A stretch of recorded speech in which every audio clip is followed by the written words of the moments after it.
So when I was about 4 or 5 or 6, Suge had me and her and Maurice.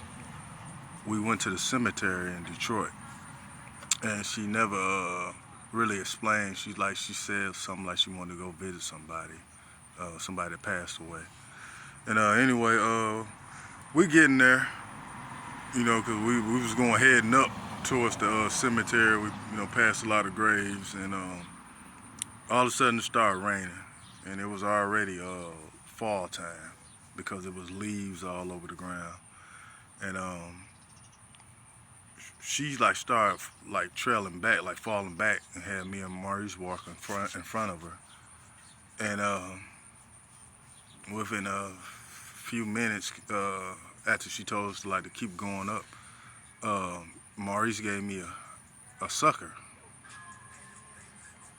So I guess they thought it was a sucker. But anyway, of course it was candy. I was happy. And by the time I probably took 2 or 3 licks off of it, bah! Suge licked me in the back of the head with a lead, piece of pipe, and laid me out. And then when I came through, she had me tied with some rope, like my arms spread it, and my legs. And she had a knife in her hand, a butcher knife. And she was performing one of those, like on Chucky, when he be trying to, I guess, trade bodies. It was something like that. And she was about to get ready for the strike. And let's just say it didn't end well like that. It was a great surprise that I had for her. And it was enough to send her and Maurice running for their lives out the cemetery. And to show that I'm not lying, it should be evidence in the news back in the late 80s, early 90s, about something mysteriously happening to a lot of bodies in the cemetery. They was out, let's just say they was out the ground. Just put it like that. You use the rest, use your imagination. And then maybe a couple days later, something like that, that's when she took out my grandmother and grandfather. She took us, well, she took me, it was me, her, and Cedric. And she made it seem like we was just going over there to see her. It was late. It was real late. I don't understand why, but she's my guardian, so we go. The whole time, Suge was using her mind control stuff, like making sure they would sleep. But the whole time, my grandmother was asleep, but my grandfather wasn't. So he let us in, and he wanted some. I guess he asked us, did we want something to drink, and she was like, yeah, let's get some tea. So he made 2 cups. I probably had like a little orange drink or something. I wasn't drinking tea, and she poisoned him, like she poisoned a lot of folks. And he, of course, started feeling the effects, and that's when she pulled it out. She pulled out a voodoo doll,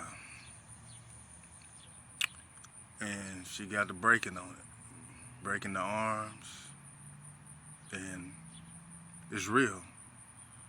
Just like Tales from the Hood, the part when the little boy was ripping up the paper and stuff, but she had a real voodoo doll of my grandfather, and everything she was doing, bending his legs and turning his head, all that type of stuff.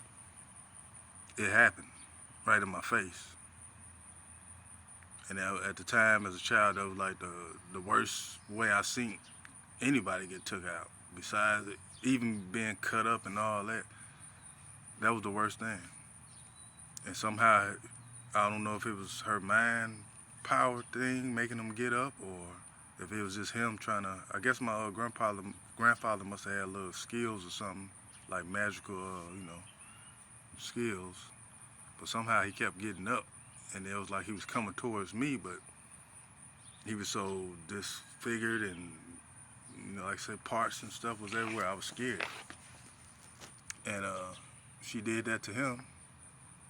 After a while, he dropped, and it was sort of like the movie Tales from the Hood. He was like a big pile of mush and bones, I guess. And went ahead to my grandmother's bedroom, and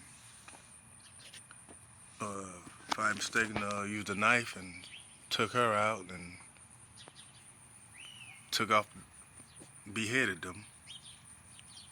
And you could actually see my grandmother's, like, her powers, some of her powers go into Suge.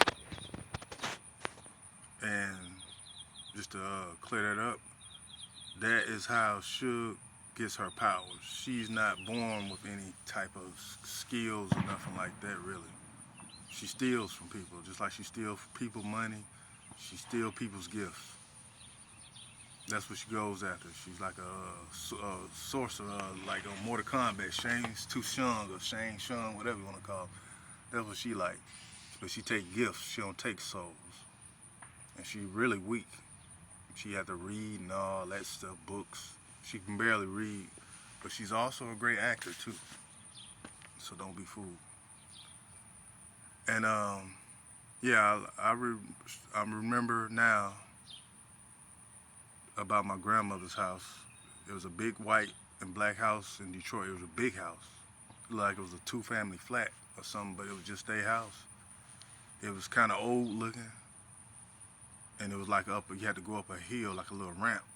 And when you know it's their house, because they always had, I had counted it one day. It was probably like, I think if I'm mistaken, it was to 29 to 33 cars, all in the front of the house.